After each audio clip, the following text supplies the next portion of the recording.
It's Primus Tracks with Josh and Frankie. What a couple of dumb shits.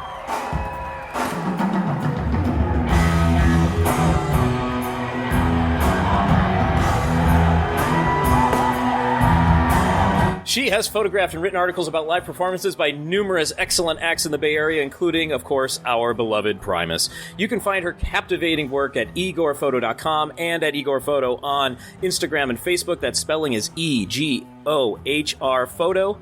She's pretty much the coolest person I've ever met. Elizabeth Gohr, welcome to Primus Tracks. Please don't make a liar out of me. Yeah, thanks for having me. Oh, absolutely. Are you kidding me? Speaking of your website, great place to visit. And if anybody out of the gate has any questions as to whether you know photography or really understand this kind of music, that animated sequence of Les on the front page of your website?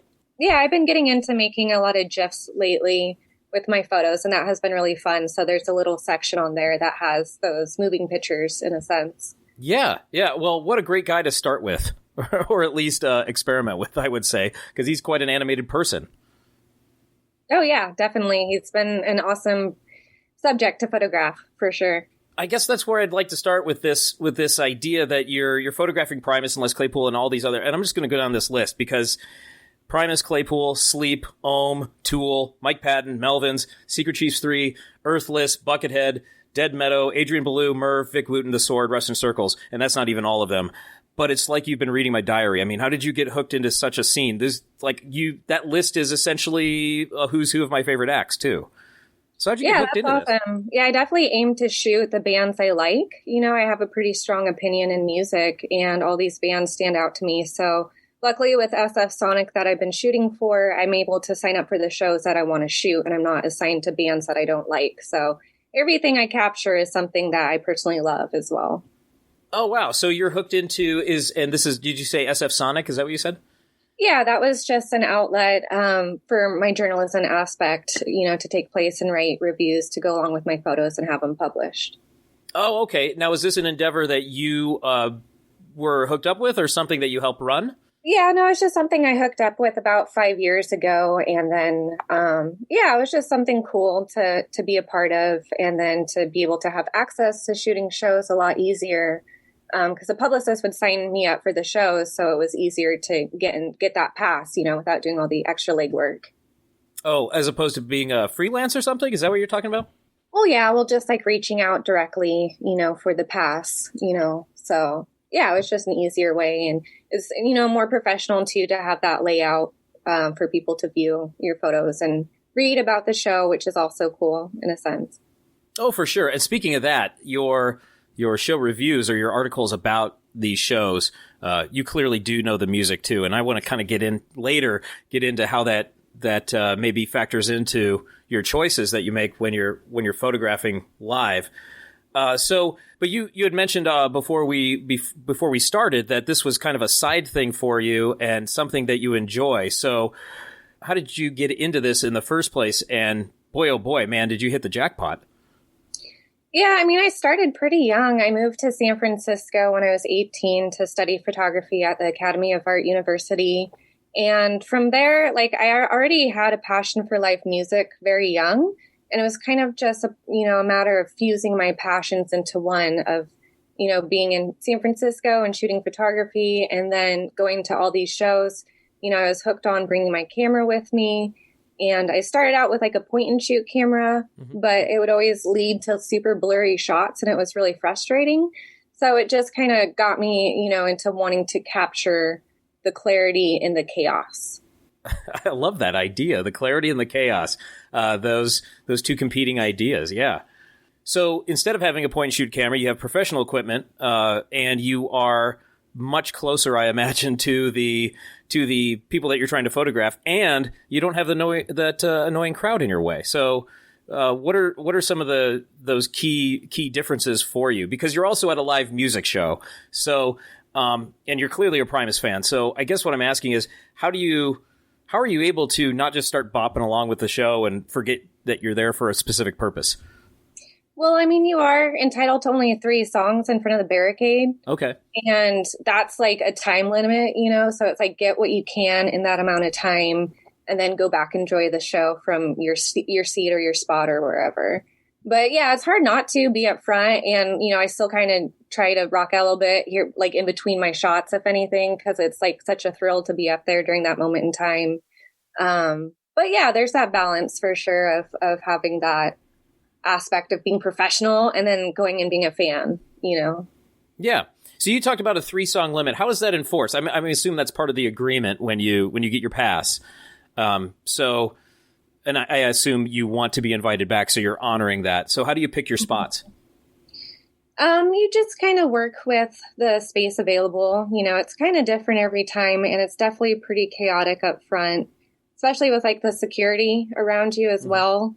And the funny thing too is there's someone who can't really count the songs, so they'll cut me short and think it's only 2 songs, and I'll be like, no, I get one more. So there's always to defy the laws of tradition, where it has that false ending sound, where then it kind of tricks the security into thinking it's like 2 songs almost, which is kind of crazy.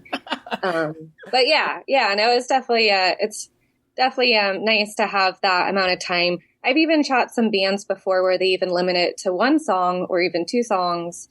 So it's always different every time. But there were some times too, I think one of the New Year's, the Uber Drum Spectacular, they allowed me back at the front for the countdown for New Year's. And that was awesome because that's kind of rare where you get a second chance to go back up and get more shots. So that was actually a fun New Year's for sure. That was a good one. Oh, that's phenomenal. So how did that come about? Did somebody come grab you and say, come on down for this?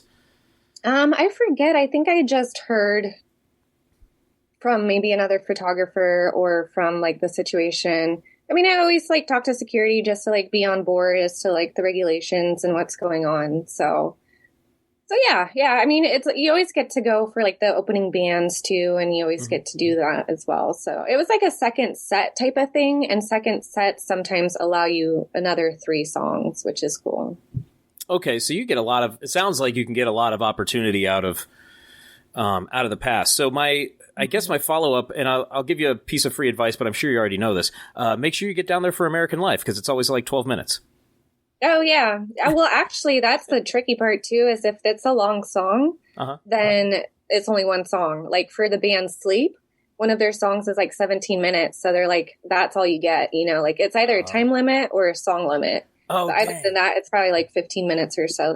They cap it off at. Oh, dang. I thought maybe you could find a way to game it with those longer tracks. Maybe not. Yeah, I mean, sometimes if the security like forgets to count or whatever, I'll try to push it as long as I can. Just so I could stay up there and get more shots. I think Primus and Les Claypool is a particularly difficult band to photograph live.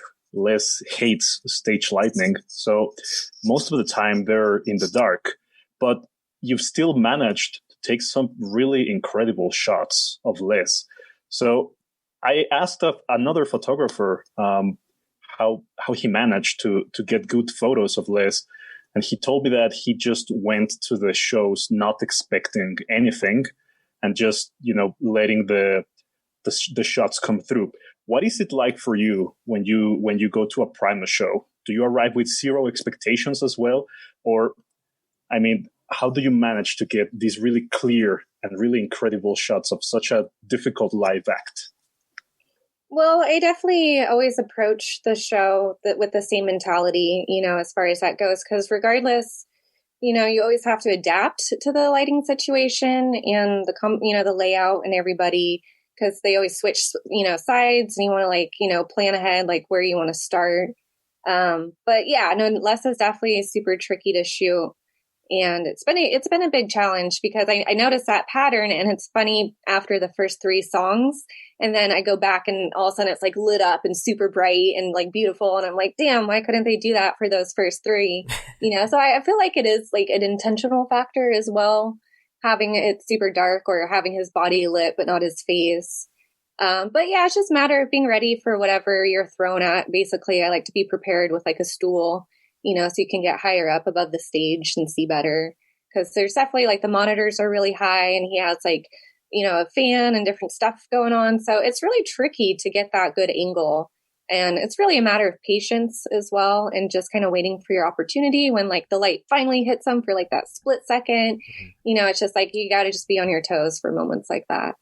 I've been in the front row with my phone, my shitty camera on my phone, and those blue lights are just murder on cameras for some reason. You just can't get anything good. But, as I'm scrolling through some of your photos of Primus, you're able to get around those. Even some of these ones with the blues, you're just nailing it. But it does seem like you're finding those moments.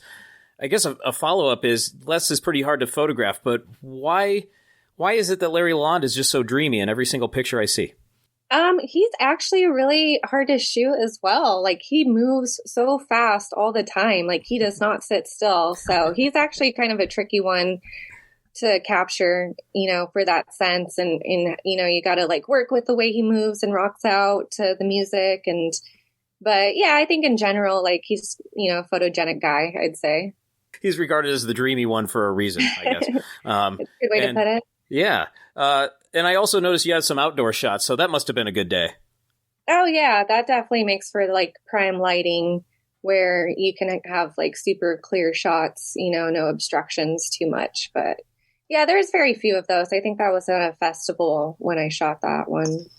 Yeah, I'm not sure which one it was off the top of my head, but I would guess Outside Lands. It was Harmony in Santa Rosa. Oh, okay. So you're generally based in the Bay Area, but do you get out a little bit outside the city and to the surrounding areas then? Yeah, definitely. Like the first year I shot Primus, man, I shot them like 6 times, but I would follow them on tour because they were touring so heavy that I went to, I did Red Rocks in Colorado and got to photograph that one, and then went to Salt Lake City in Utah and got to do that one. But even all over California makes it easy to do. I'm not really currently in the Bay Area anymore. I moved up to Humboldt recently, but it's still close enough where I can go there when I need to and do some shoots and, But yeah, it's nice to be able to follow them around when it's local. It makes it a lot easier. But when they tour heavy, it's definitely easy. Yeah. Well, when they start touring again, whenever that is, come on up to Southern Oregon and I'll hook you up. Cool. Yeah, that's awesome. I don't even know what that means. It's just what the kids say. So, hey, awesome stickers. Hey, Elizabeth, I know you focus mostly on live photography, but I mean, if you ever got a call from Primus asking you to do a studio session with them, how would you approach that? Would you do a straight up session, just taking pictures of the band, or would you get some props involved? Would you ask them to do anything in particular? Oh, yeah. No, I would definitely go all out if I got that opportunity. I would definitely make the most of that situation. And I hear Les is definitely someone who brings a lot of his creative ideas to the table, where it's something where you would work around what the client wants and what he expects. And considering all the fun shoots he does, it'd be fun to pull out some inflatables or do something crazy. But yeah, you definitely have to approach it in a very creative, conceptual direction working with them. Has that been an opportunity afforded to you with other artists? Yeah, definitely. So Primus was my introduction to their elder doppelganger, The Residents. Yeah. And The Residents I've been able to work with very closely, to where a couple weeks ago I was actually down in San Francisco shooting stills on a set with a project that they're working on. And that has been a great opportunity. I'm very honored to be a part of their creative realm. So that's been super awesome. Wow, you're kind of in the inner circle with them then. Yeah, I've been actually working with The Residents for quite some time now, just on different shoots and ideas. I did some videos. There's a video section on my website where I shot some live videos of them live, and then some portraits I did with them as well. Done some interviews, which is also in the article section. But yeah, I've dabbled here and there and more so helped get promotion for whatever they're doing or working on. Wow.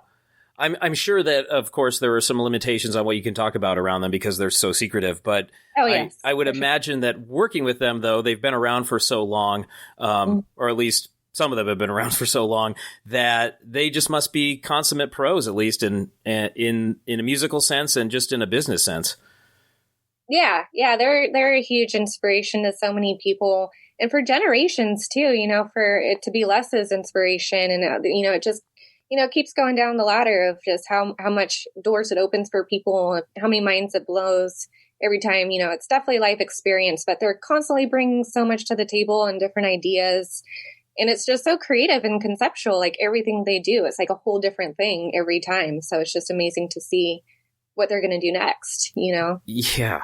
I don't know the mindset I would have walking in for the first time to work with somebody like the Residents, because of the mystery around them. Like, I've built up images of them in my head, and I'm sure it doesn't at all match who they are as humans.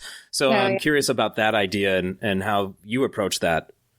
It's actually more of a comfortable environment having it like that. Like, it's very laid back, it's very calm.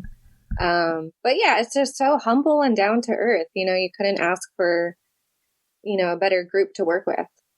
So yeah, with that in mind, I mean, you've worked with a lot of, I guess, in the extended Primus universe, of course, and Les Claypool universe, the Residents, and then a lot of other names. You shot, of course, the Sausage and Claypool Lennon Delirium New Year's Eve. And Frankie, you get to say at this time that, one of the running gags is because we've been reviewing Pork Soda, and I was at the Pork Soda New Year's Eve. So every episode I've been saying, I was there, but Frankie gets to say that now too. Yeah. Judging by the photos, well, the menu on your website, Elizabeth, looks like you were also at the silver anniversary. Yeah. I've actually done all the New Year's for the past 11 years, I'd say now. Wow. 2009, I've photographed every single one of them. Really? I didn't know you went back that far. Wow. Yeah. That's amazing. Yeah. I know. That's why I'm going to miss New Year's this year so much. It's already like hitting me like it's not going to happen. And it's something I look forward to every year. But yeah, it's a hard hitter to get canceled. Yeah. Yeah. I imagine it's going to be virtual if anything at all happens. So, I know.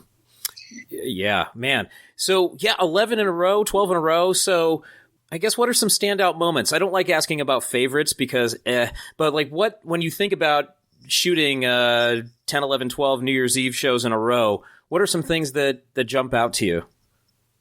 Well, definitely the 3D New Year's. That one was so much fun. That was probably one of my favorites as far as just the visual aspect. And, overall, the set lists were amazing. It was a 2-nighter.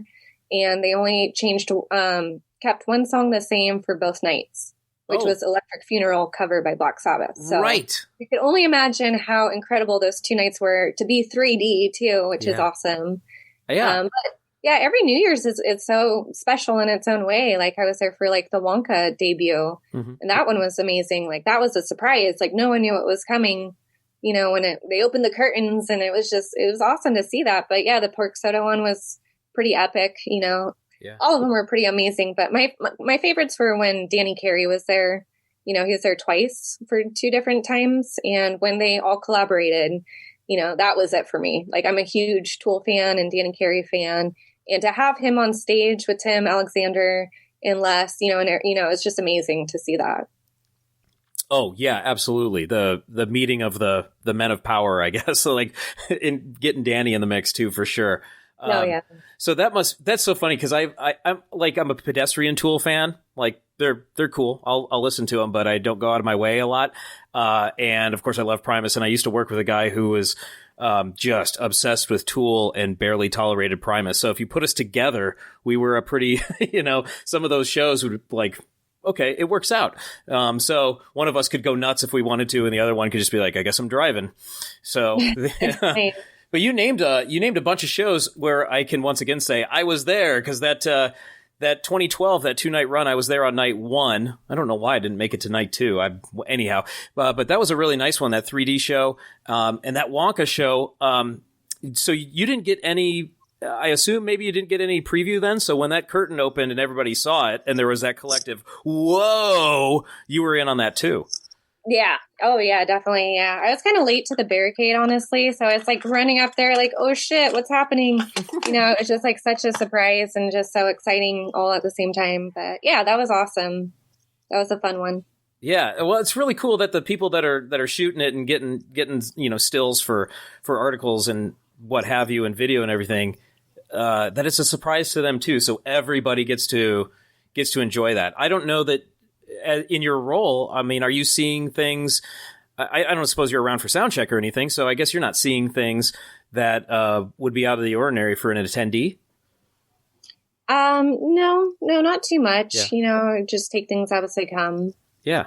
Oh, that's so great though, because then you get the surprises, and there usually is a surprise or two on New Year's Eve. So that I'm makes just it even happy better. to have my camera there with me at that moment in time to capture it. You know. Right. Yeah. So that curtain opens, and I imagine you're going, "Oh, I got to get this." You know. Yeah, I definitely try to even, get stuff from my seat or the balcony if there's like really special moments, I just don't want to miss out on anything. So, yeah, no, it's awesome when they don't make you check your camera and you can just keep it with you the whole night. And how often are you searching for Frankie so you can get shots of the absolute joy on his face? Yeah, I don't know. I you come from Mexico, right? So it's like you have to travel pretty far for these shows. Yeah, I've traveled quite a few times to catch them live. So I try to make the most out of every show that I go to. It was really cool. For our listeners, I'll elaborate that I got to speak to Elizabeth in person at the last New Year's Eve, the sausage one last year. And it was really amazing because Elizabeth shared with me that she was going to use, I believe it's a fisheye lens, right, Elizabeth? Yeah, that's right. Yeah, and I was really looking forward to seeing how those photos would turn up. So if you go to her website, you'll be able to see some examples of those cool photos that she took with that effect. And, it was really interesting to speak to her and, have like this little preview of what she was going to do for that set. But that being said, I mean, even though those pictures are fantastic, I would like to go back quite a few years, all the way to my favorite picture that Elizabeth has taken. And it's precisely from the night prior to New Year's Eve 2012 at the Warfield. So Josh was there. I wasn't there. In fact, I hadn't seen Primus live at that point. That wouldn't happen until the following year. But the reason that I really love this picture is that, first of all, you get to see Les wearing those really cool 3D glasses. There's a slight blur on his hand, which suggests he was playing something really fast. And in the background, you can actually make out the details of the 3D screen. I mean, you can see the divisions on the screen. And the image that is being projected on the back actually looks like smoke surrounding the figure of Les Claypool. So this is a stellar photograph. It's really amazing how you managed to capture this image. And I think it perfectly encapsulates the essence of Primus in concert. It's this really powerful image of Les and his instrument. And I would venture to say that it's possibly my favorite photograph of Les Claypool ever. So if you remember what photo I'm talking about, Elizabeth, what recollection do you have about it? And I would like to know how you felt when you saw it for the first time. Yeah, that was, I believe that was during American Life. That was the print I sent you, I think. But yeah, it was American Life, and it was a pretty magical set, but the visuals definitely make for great backgrounds of everything going on. Sometimes it's like really bright, a lot of backlighting. But yeah, it's pretty exciting to see when stuff like that comes in clarity, because there's just so much blurry photos and moments where it's like, oh, I just want that edge, to be a little sharper. But yeah, that was definitely one of my favorite shows. Both of those 3D New Year's, those were pretty fun to shoot. All around, I think they turned out pretty good. Was there a particular night that you champion over the other one? The one before, like the night you were talking about, actually is when I got one of my favorite photographs. One of my personal favorites is the black and white one that I shot from the balcony that encapsulated the energy of the pit with Les in the background as like a silhouette. And I think that was the same night where I got that photo, and that's another personal favorite. Actually, never mind. That might be a different year now. I'm thinking maybe that was 2010. I'm looking at that photo right now, and it is phenomenal. that Right. black and white one. Wow, what lighting. Yeah, that one definitely is one of those special moments, where that doesn't ever really happen too much.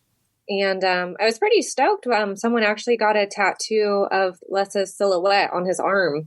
So I was pretty stoked to see it go that far where it's like on someone's body now, which is pretty cool. Yeah. Oh, that's fantastic. And you caught that moment. And when I look at it, and it might be the black and white, and the lighting, but with the size of that pit and with Les being silhouetted, this could have been taken in 1992. With that energy that they're known to bring and that the crowd always brought to these shows. So this to me is a timeless image, centered on this band and the experience of seeing them. And I sound like I'm waxing nostalgic because we're recording this on the day where it's been 25 years to the day since my first Primus show. So I'm in that kind of brain space right now. But cool. So I'm thinking about these experiences and how they're, I guess, categorized in my head and how and what I think. And I think this image that we're talking about, this black and white image, is a timeless encapsulation.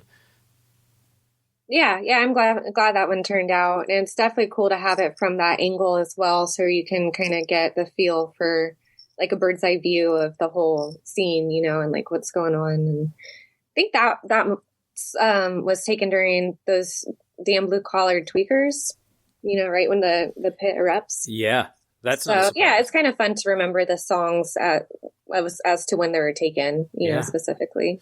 Well, how about I do you one better, and how about I get this whole image tattooed on my body? I'm going to gain 60 pounds, and so I can fit the entire crowd on my stomach. Right.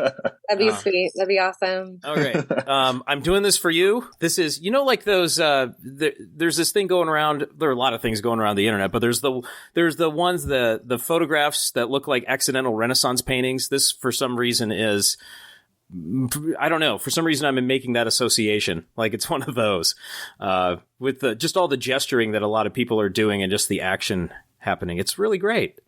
Cool. Yeah. Good one. Thank you.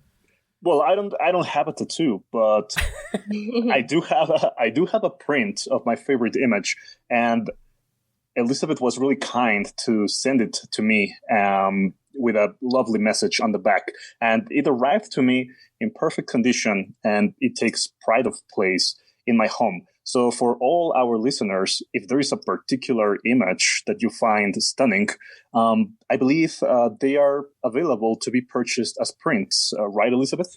Yeah, that's right. Yeah, it's kind of nice to have it open to let people pick, specifically which one they want printed. But yeah, I can accommodate that. That works out. Well, as I said earlier, I've been scrolling through before and thinking, oh, that'd be a good one for the wall. That'd be a good one for the wall. So like I said, I need to get my stuff together and make a choice here. And I'm curious too, and because we're looking at some of these photographs that are your personal favorites and Frankie's favorites and from nights when I was there. But how many shots are you getting on an average show? And it could be Primus, could be anybody, but how many shots are you getting on a show? And then how many of them, or what percentage are keepers? Because I imagine you're getting a lot of shots. Because every time you see that process, there's dozens and dozens and dozens of shots, and I don't know if you're doing that old timey thing where you're getting your proofs and then you're circling the ones that you like and so on, or so what is the percentage of hits do you think you're getting there? So I definitely shoot, give or take 1,000 photos, but I end up with about 30 to 50, to sort through, but I can even narrow it down from there, because it is kind of hard to narrow it down when you have a good amount of good ones, but you don't want, a huge amount, to choose from. It's nice when you can simplify it a little bit, but yeah, I didn't realize until recently when my camera died on me during that shoot with the residents on location. It was super sad, but apparently you can only get 150,000 shutter clicks with a camera before it wears out and you have to replace a part. And so that just hit me recently, where it's like, damn, I should be more selective and not shoot as much if I'm limited on my shutter clicks, because I didn't know that was a factor. And it doesn't say on your computer. It's like putting miles on a car, basically. So looking back over 5 years, I'm like, I'm 1,000 photos per shoot. It's like I definitely maxed out of that 150,000 pretty quick. Fortunately, at a time when I needed my camera the most, but that's just how it happened. But there is a backup camera on set, luckily, for that.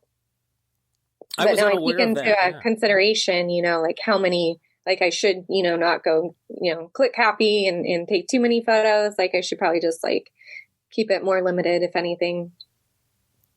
Yeah, I was unaware of that idea that it had a finite life like that. I mean, everything does, but I didn't know that there was a number attached. So yeah, that must have given you the hard way. Yeah, yeah, unfortunately. But I guess that would give me pause and because I keep track of the mileage on my car and the stuff I'm doing with it. But I guess now you got to do the same thing with the camera. Gee whiz. So with that in mind, have you, and this just happened recently, but do you think you will change your approach at all going forward when live music triumphantly returns here at a point TBD? I mean, yeah, a little bit. I mean, over the years, it has always been a learning process where I change things and adjust things to, get them to how you want it. And they don't really teach music photography in school, but it's one of those things where you just adapt and teach yourself over time on how to, work with the lights and the movement. And yeah, I mean, I'm just excited for live music to happen again. So I'll definitely be ready for that when it does. Considering your CV here and all the live music experiences you've had, which is just infinitely more than me because I don't get out that much to big shows. It's got to be hurting a little bit. You got to be jonesing. Oh yeah, definitely. I mean, it just started hitting me recently, actually, because I'm a pretty patient person. So it's like, like not giving up anytime soon. But now towards the end of the year, it's like, kind of catching up where you feel that dread, but luckily there is enough stuff online and on YouTube to keep you stimulated, in the time being. But, there's, you can't really rock out unless it's to live music or headbang, it's just not the same. So, that's always like been therapy to me to be able to do. So it's definitely nice to have that release, and you can't really do that without the live aspect. That was well said. I think I'm missing that. I think we're all missing that to some degree or another. I do want to ask too, because you have this laundry list of just great acts that you are into and who you've shot over the years. So if we can do some comparing and contrasting. So what is there something specific to Primus and Claypool shows with the lighting and the audience and that sort of thing? Because every situation is unique. Like, can you put a finger on that? What's different about those shows when we contrast it with Sleep or any Mike Patton project that you can name and so on? Well, it all has to do with the lighting, really, and the whole setup and everything, because that's just like the major factor behind everything. And, when it's dark lighting, and it's muddy, you got to work with it regardless, but you're not going to get out of it what you wanted necessarily. So yeah, it's like you can't have high expectations by any means, just go with the flow and see what you get and, just work with what you have. But yeah, it's always exciting with Primus, just because it always is like a new conceptual idea or something different every time. So it keeps it interesting. Yeah. And I noticed you have a Buckethead on your list here too. So and he of course is closely associated with Primus and especially through Brain, but what's the deal with trying to photograph that guy? Oh, he's just another fun character, always keeps it interesting. Definitely, moves around pretty fast, but I always love the fun props he pulls out. That's always, awesome to incorporate in his performance. But yeah, he's definitely a fun one for sure. I love Buckethead. Yeah, he's, you talk about people that move around a lot, but he's just got such fast fingers. I'm kind of shocked that you have shots of him that look like, like a frozen image where he's not setting that fretboard on fire, essentially. So that's impressive to me, just given what I know he's capable of. And so that's really cool. And there's a great shot of him with a chicken, of course, that you have and a chainsaw. So I think you caught the best ones or the big ones that people know him for. So right on. That's what and that's what I was kind of mentioning earlier. Is like, you just seem to know, your musicians, these are musicians that you admire and you love the music. So it just seems like how to pick the spots or where to get these get the right shots from. So I'm curious if you have a sixth sense that you feel like you've developed because you've listened to these artists and seen them live, or is it coming naturally? I mean, it kind of comes naturally of just being highly perceptive, when you're there and kind of getting a feel even before they start, just getting a feel for how everything is and where they're going to stand, who's going to stand where, especially the drum kit. That one's a hard one because there's always something in the way. So you have to get right in the angle where you can see through the cymbals and see their face, because if you can't see their face, then there's no shot really. So that's always a tricky one, is like making sure to know where to stand for the drums and for each person, because you always want to be able to capture each one in their essence.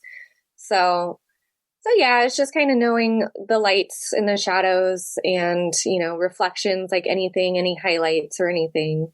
And then also like knowing security and just, getting a feel for, your boundaries and where you can go and how far, you can go with it. And is that an active conversation, I imagine? Or you, because I would just be like trying to sneak in to a place and then get yelled at probably. But I'm sure you're more professional than that. Yeah. No, I definitely, balance both ends. I get where I can and I do what I can. But it's good not to hold back and to be able to push the limits and see what you can get from it, which is cool. Yeah, for sure. And I'm looking at more of these bands because like I said, you and I have really similar tastes here, especially as I look down this list. And I was curious about your shots of Earthless because I know they have that really psychedelic, colorful projection that's hitting the band members too. And that seems to be on for much of the show. So what's it like to photograph a band while you're tripping balls? I saved that for after the first 3 songs, actually. But I mean, yeah, for the most part, you gotta, be able to handle yourself and where you're at, and then not let everyone know, if anything. But yeah, that's actually the Mad Alchemy Liquid Light Show that they do. They went on tour with Earthless for a while there, and so it just really enhanced their visual experience, and all around it was pretty awesome to incorporate those visuals, because it makes for great photos. Even though it is kind of tricky, there are like the band's dark sometimes, but then the background's like lit up. So yeah, it's honestly challenging all around, which I honestly love. Like, that's why I love to do live music, is because it's a challenge. It's not easy. And it's very rewarding in the end when you're able to get through that challenge. Yeah. And how much of the reward, I'm curious, is the personal satisfaction balanced with that you get to share it? Because that, I mean, of course, for me, that's the best part because you're sharing it with us, and thank you. But what do you think that balance is there for you? How much in each hand do you think? Yeah, no, it definitely goes, it's definitely pretty well balanced, to have that, for people to appreciate it, basically, and appreciate what you're doing, and being able to share it with people who, can have that respect and admiration for the art and for the band, and just to promote the music in general, just to make sure everyone sees it and, can fall in love with it like we do. Well, I think that's where you and I differ, because I'm doing this podcast for me, baby, and everybody's got to get out of my way. But you definitely get to be really selective with what you put out there.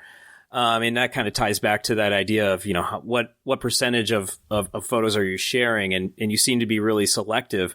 And of course that stands to reason, because you want to put that best out there. Has doing this over the years, I'm curious, opened any doors for you that you didn't see opening before? I mean, obviously a wide variety of bands you've gotten to photograph and maybe interact with, but is there something else to this experience that you didn't see coming? Just having that close connection with the artists in general, and being able to reach out to them directly and then having them use my photos. That definitely makes it a more special experience, and definitely like super rewarding in that sense. Recently, Sleep actually used one of my photos for their vinyl, a live recording that they did recently. Oh, and that was pretty cool to see, like it in print, like a physical copy, part of a package, and that was pretty special to have, and experience. Oh man, how cool would that be when you get your vinyl and you go, oh yeah, I took that picture, I did that, and then you get to put on the record and make that positive association and connection. That sounds fantastic. Yeah, that was awesome. But yeah, this time, taking a step back from live music photography and shooting the shows, it also is a good time for reflection. And I've been going back in my archive of a huge amount of over a decade of photos and kind of going back through and kind of re-editing them and going back through the shoots. And so it's actually been pretty nice to go back and then even I'm finding ones that I missed before, so it's a good time for that reflection to be able to bring out some photos that are awesome that I may have missed before, Yeah, I imagine with the thousands and thousands and thousands of shots you've gotten, you might not remember all of them. Yeah, no, it's definitely a blast from the past to be able to go in and dig up some oldies and dust them off and then put them out. So that's been pretty cool in that sense to be able to just, step back and just, kind of go back through and pull out some good ones. Yeah. So as we're going through your archives, Elizabeth, I would like to ask you about a few pictures. The first one is a really impressive shot from November 21st, 2014 at the Orpheum in LA. And what is really amazing about this shot is that you caught Stanley Clarke really into what he's playing and Les Claypool looking over at him and smiling. This is an incredible photo. And what was it like for you capturing this moment? Well, moments like that, I get so excited I can barely contain myself to take the picture because it's such a special moment and it's so awesome to be there with my camera to capture it to begin with. But I definitely get really excited where it's just I'm also nervous that I'm going to miss the shot at the same time or mess it up, But yeah, I was in the audience for that with my camera and luckily I was able to get some good ones of that chemistry that they were having at that moment in time. Cause that was amazing to encore by all means. Stuart Copeland came out and Tim Alexander. And then Danny Carey actually snuck out with Mike Dillon as well. So it was just this epic moment where it was just so exciting, and it was just really awesome to be able to capture that magic. That's a moment that Frankie and I refer to every once in a while because it was just that abject just happiness all the way around because you knew, anybody who knows Stanley knows what a big influence he was. And it probably still is on Primus and Les. So yeah, what a great moment. Man, that's a good one. So I'm glad you were able to capture that because I think I need to find that because I think I've only really just seen the video of it and pulled some stills from it before. Is that one? Oh, the picture is fantastic. It's on Elizabeth's Facebook. You have to scroll down a bit near the end, but it's an amazing photo. Okay. Well, Elizabeth, you can put it on top for me because I'm lazy. I'd really appreciate it. Yeah, I don't know if I forgot to put that on my website or not. I'll have to go and put that one back in there.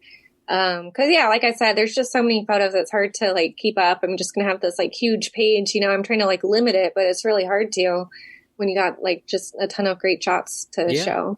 Well, if you're looking for somebody to bounce ideas off of, Frankie, I think is raising his hand right now. So you've got a sounding board right there. Nice. On the same night, Elizabeth captures something absolutely incredible. It's a shot of Tim and Stuart Copeland is right behind him.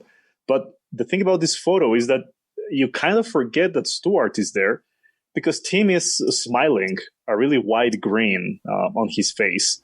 And this is such a rare thing. I don't know about you, Josh, but I can count with the fingers on one hand photographs of Tim Alexander smiling.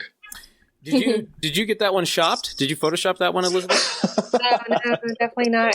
Now that I think of it, because that was a Wonka performance, I'm pretty sure the same night Larry had a speech. I think it was Tim had a speech because it was after he came back from his heart attack or his heart surgery. Right. And so he was probably just super stoked, to be past that and being able to play with Primus again.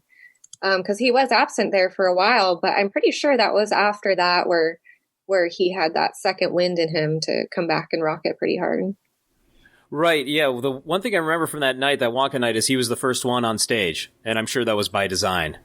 So I remember that. Yeah. Yeah, I think it was because it was in September where Danny Carey filled in for Tim and did a few shows.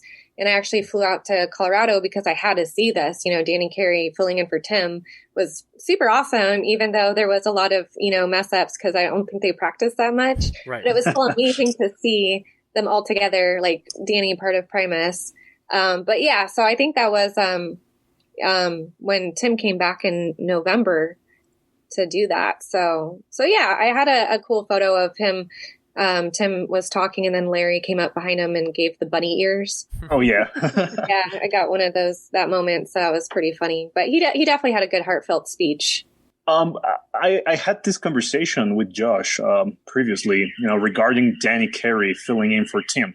I mean, he's a monster drummer, but we agreed that he kind of played it safe. Do you feel the same way?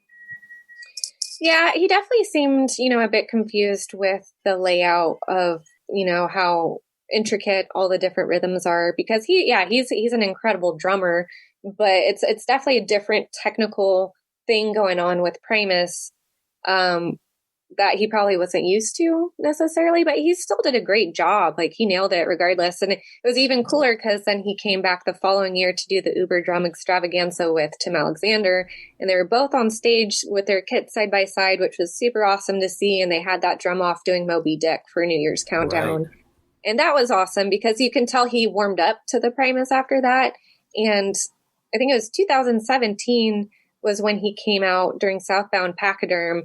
And that by far was the best Southbound Pachyderm I've ever seen ever before. It was absolutely mind-blowing because it did have that fusion of Tool and Primus, like what it sounds like, because they're, both doing their own thing. But it was like the most incredible improvisation, that they could possibly do for that one. So by the time 2017 came around, you could tell he was warmed up and on point, and, it was just absolutely incredible. Speaking of Moby Dick, because you've attended so many New Year's Eves, Elizabeth, you have the opportunity to witness some truly rare songs that are only performed for these occasions. So Moby Dick comes to mind. Hamburger Train Fungi Band version comes to mind. Of course, Frankenstein on New Year's Eve 2012. That song has only been performed twice. So Elizabeth got it on that night. And I got it in 2013 in Mexico, Josh. You haven't witnessed Frankenstein, right? That's right. Yeah, I forgot that you got it too. Oh, you right. That's a really rare one. So do you have a particular favorite rare song that you've witnessed? Man, yeah, I don't know. It's hard to say because it is really a matter of those countdown songs. But one of the fun ones that comes to mind was the Hawaiian Hukilau. That countdown was pretty awesome because, everyone's in like grass skirts and Hawaiian shirts and leis. And, it was definitely that vibe. And it was at the Great American Music Hall, which is actually a really small venue. And it's my personal favorite venue in San Francisco. And I forget the name actually of the song they played, but it was super fun and awesome. But I also really like the one where they did Too Hot for Teacher and Bob Cock came out and sang that one. Right. That was hysterical. That was just like pure comedy at its finest. It was awesome. Man, these are all things of course will never be replicated or recreated. So it's so cool that you got to see those. Like I feel like when I introduced you by saying you're the coolest person I know, I think these experiences are cementing that for me.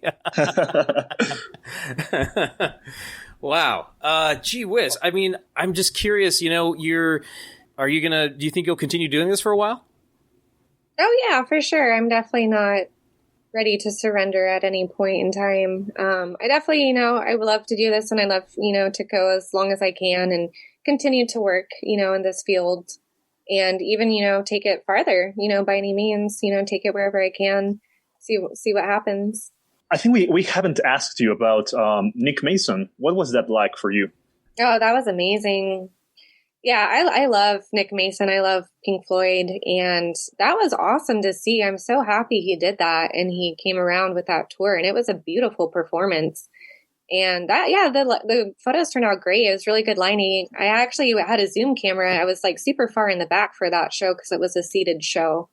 So luckily, like even with a super long lens, I was able to get some good shots from that. But it was really colorful. They definitely had really good psychedelic feel to it, like old school 60s psychedelic feel, and played a lot of the songs they don't normally play, from the Roger Waters perspective. So it was cool to see that for sure. That was awesome. There's a really, really poignant picture in your catalog, Elizabeth.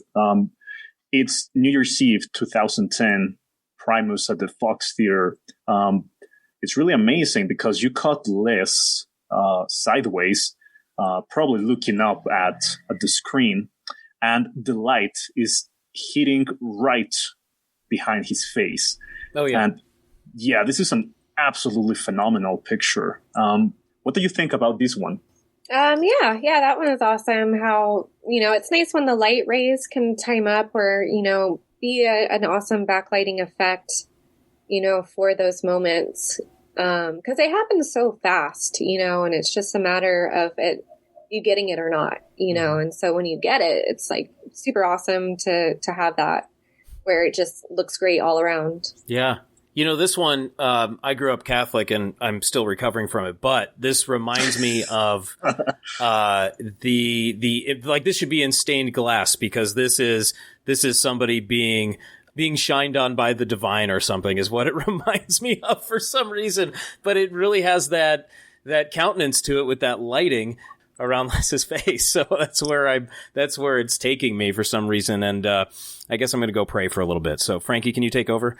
I'm also curious, Elizabeth, about your experience with Duo de Twang, because going over your catalog, I'm really surprised to notice that you actually witnessed the very early incarnation of Duo de Twang back in 2012. So you took these photos at Terrapin Crossroads. It's in San Rafael. And at this time, Brian Kehoe was not the counterpart to Les. It was actually Murph. And they performed so many rare tracks that didn't survive all the way to the record, which would come out 2 years later. I don't know if you had the chance to see Duo de Twang again, but with Kehoe. And if you did, I'm wondering, what's your perception about the two different incarnations? Yeah, no, it was definitely interesting to see that switch in dynamic because Merv is so charismatic when he performs. And for that show specifically, they were both standing as opposed to when Kehoe joined, they were both sitting. But then they did bring in that campfire feel, with the fake fire, which was cool. Like it's a whole different vibe. But the chemistry was really strong with Merv at first. Like it was definitely like really exciting and awesome. But yeah, no, I did see it with Kehoe many times and photographed that as well. And that was fun. Kehoe's a fun personality as well and has great vocals, so it's perfect for that as well and for his addition. So it definitely was cool to see both sides of that. Yeah, I think you're one of the few people that got to see that show. That first one with Merv, wasn't that a really small thing? I can't remember. Yeah, it's a really rare show. Yeah, but they actually that was a warm-up show for the Hardly Strictly Bluegrass Festival that they played the following week. Right. And so that was supposed to be like their one-time thing, like that he did specifically for the festival, which was a free festival in the Golden Gate Park. And so yeah, it was actually twice that they performed together with that. But the Golden Gate Park was super awesome. That was really fun. And the Blue Angels were going off overhead at the time too. So they're like watching the airplanes as they're playing. And it was just an awesome vibe. It was great to see that there. Right on. So, so you also got to see Jello Biafra with Primus. Yeah, that was fun. That was when they played the Greek Theater recently, or a few years ago. Actually, it hasn't been that recent now. But that was pretty fun. Yeah, that was cool to see everyone on stage and Jello doing his thing, So that was a special moment. I didn't really expect that. That was a surprise. But yeah, luckily I somehow got up there again for the encore because I think that was like later in the show. So somehow I managed to get back up there to get some photos, which was awesome. Well, I have to thank you again for sharing those photos and your access with us today, but also on the web and on your social media, so we can we can participate in the absolute pleasure of seeing this band and many other bands perform live. So thank you for joining us, Elizabeth, and recounting some of your experiences. I really appreciate it. I have one last question, if that's okay with you guys. I guess. We almost forgot to ask something really important. What was it like for you, Elizabeth, to catch Beanpole live 2 years ago? Oh, of course. That was cool. Yeah, that was a surprise. That was definitely super fun.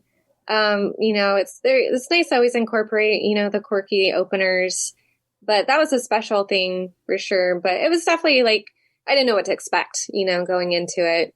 And I didn't realize Larry was there. And yeah, he was there. Because he had a hat on and it shaded his face.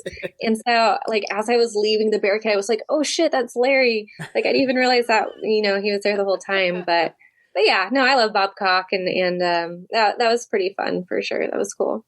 Right on. Well, thank you again, Elizabeth. I really appreciate you taking the time. And we'll definitely, I'll just say it right now.